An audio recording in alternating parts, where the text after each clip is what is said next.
Namaste, Hare Krishna. Welcome back to the reading of Srimad Bhagavatam with me.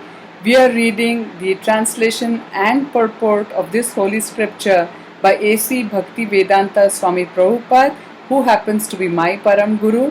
My name is Ashtasakhi Dasi and I am a disciple of Swami Bhakti Gaurava Narsingha.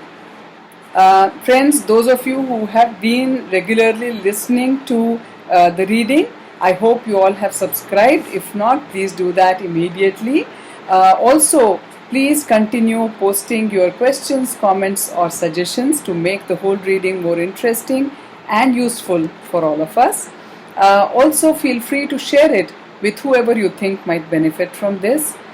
For those of you who are joining in for the first time, welcome once again. And I would request you to start listening to this scripture from the very beginning. And in no time, you will be able to catch up to where we are. And don't forget to subscribe so that you are kept informed and intimated about every upload we do. And sequentially, you can keep hearing these readings, which are really short of 10 minutes, 12 minutes, 15 minutes, as and when your time permits. So friends, we will continue our reading. We have completed the reading of first canto. We are reading second canto now and we have completed 7 chapters. We are reading the 8th chapter entitled Questions by King Parikshit, and we have completed reading till verse 26. Today we will start reading from verse 27. So here we go. Suta uvacha sa upamantrito राज्ञा कथायाम इति सत्पतेः ब्रह्मरातो भृशंप्रीतो विष्णुरातेन संसदी. Translation. Suta Goswami said, thus Shukdev Goswami, being invited by Maharaja Parikshit to speak on topics of the Lord Shri Krishna with the devotees, was very much pleased. So we have completed hearing all the questions that Maharaja Parikshit had of Shukdev Goswami, and now we will be very fortunate to hear the elaborate answers that are being given by Shukdev Goswami, which will be highly beneficial to us even if we can understand a little bit of it.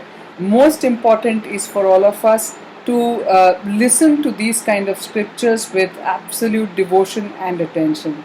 So let's try our best in just doing that, friends. Okay. Purport. Srimad Bhagavatam can be legitimately discussed only among the devotees of the Lord.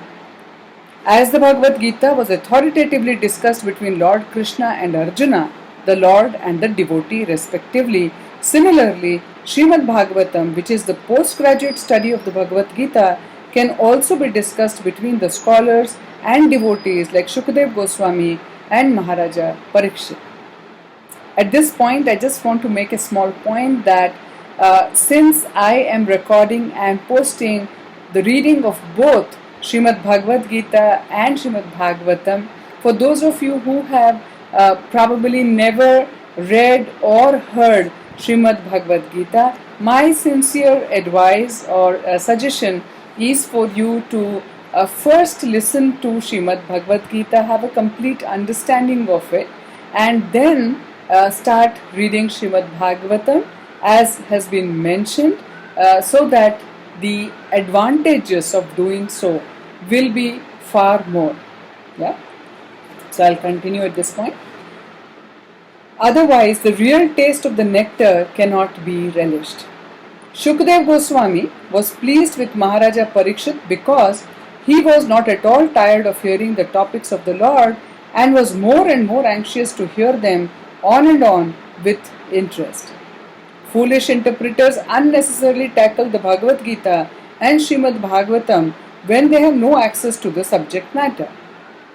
There is no use in non-devotees meddling with the two topmost Vedic literatures, and therefore Shankaracharya did not touch Srimad Bhagavatam for commentation.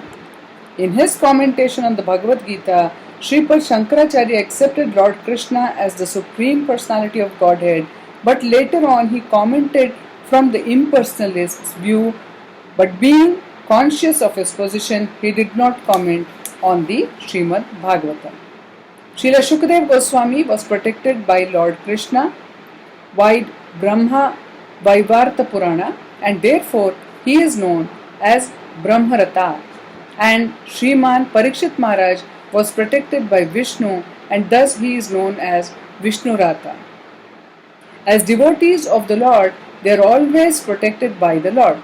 It is clear also in this connection that a Vishnurata would hear Srimad Bhagavatam from Brahmarata and no one else, because other myths represent the transcendental knowledge and thus spoil one's valuable time. Verse 28. Praha Bhagavatam Nama Puranam Brahma Sammitam Brahmane Bhagavat Proktam Brahma Kalpa Upagate. Translation. He began to reply to the inquiries of Maharaja Parikshit by saying that the science of the personality of Godhead was spoken first by the Lord himself to Brahma when he was first born. Srimad Bhagavatam is the supplementary Vedic literature and it is just in pursuance of the Vedas. Purport.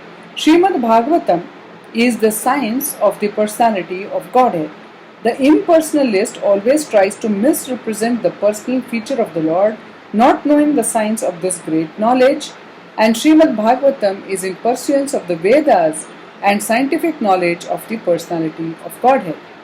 To learn this science, one should take shelter of the representative of Sri Shukadeva and follow in the footsteps of Maharaja Parikshit without foolishly attempting to interpret, thereby committing a great offense at the feet of the Lord. The dangerous ways of interpretations by the non-devotee class of men have played havoc in understanding the Srimad Bhagavatam, and the careful student should be always alert in this matter if he at all wants to learn the science of Godhead. Friends, at this point I would definitely like to say something.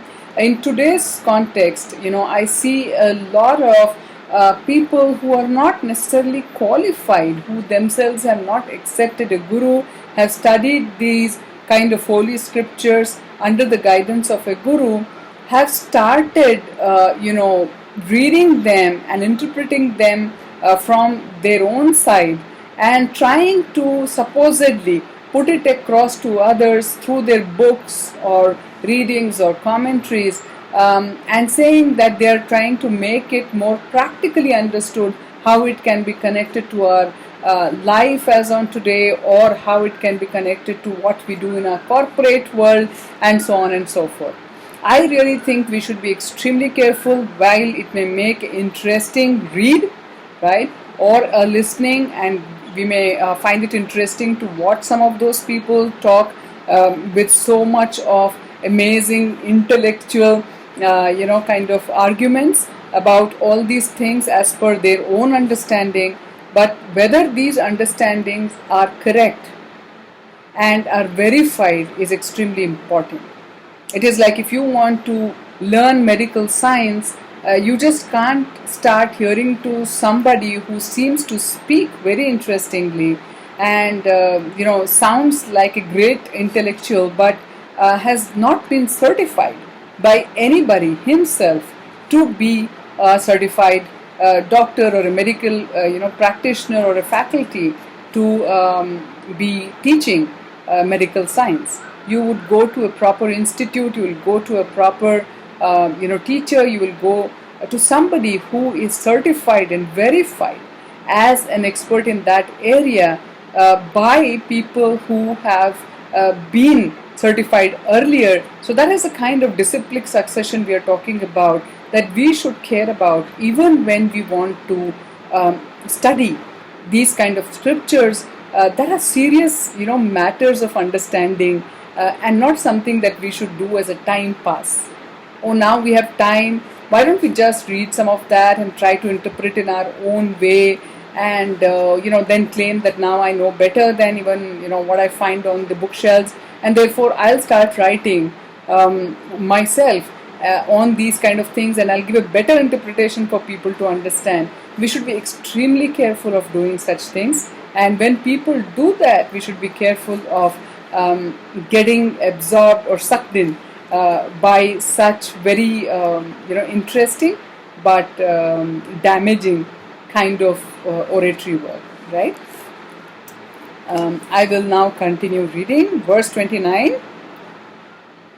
Yad yat parikshit rishabha पांडूनाम अनुपृच्छति आनु पूर्वेण तत्सर्वं आख्यातुम उपचक्रमे. Translation: He also prepared himself to reply to all that King Parikshit had inquired from him. Maharaj Parikshit was the best in the dynasty of Pandus, and thus he was able to ask the right questions from the right person. Purport: Maharaj Parikshit asked many questions, some of them very curiously, to know things as they are, but it is not necessary for the master to answer them in the order of the disciples' inquiries one after the other. But Shukadev Goswami, experienced teacher that he was, answered all the questions in a systematic way as they were received from the chain of disciplic succession, and he answered all of them without exception.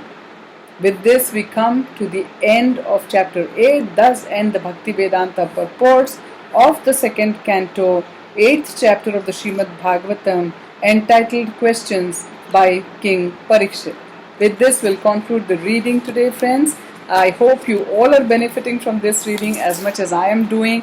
Thank you for keeping me encouraged to read this amazing scripture with all of you and share whatever little I have understood from my Guru, Bhakti Gaurava Narsingha Maharaj, who happens to be a sannyas disciple of A.C. Bhakti Vedanta Swami Prabhupada, who is the founder Acharya of International Society of Krishna Consciousness, as we all know.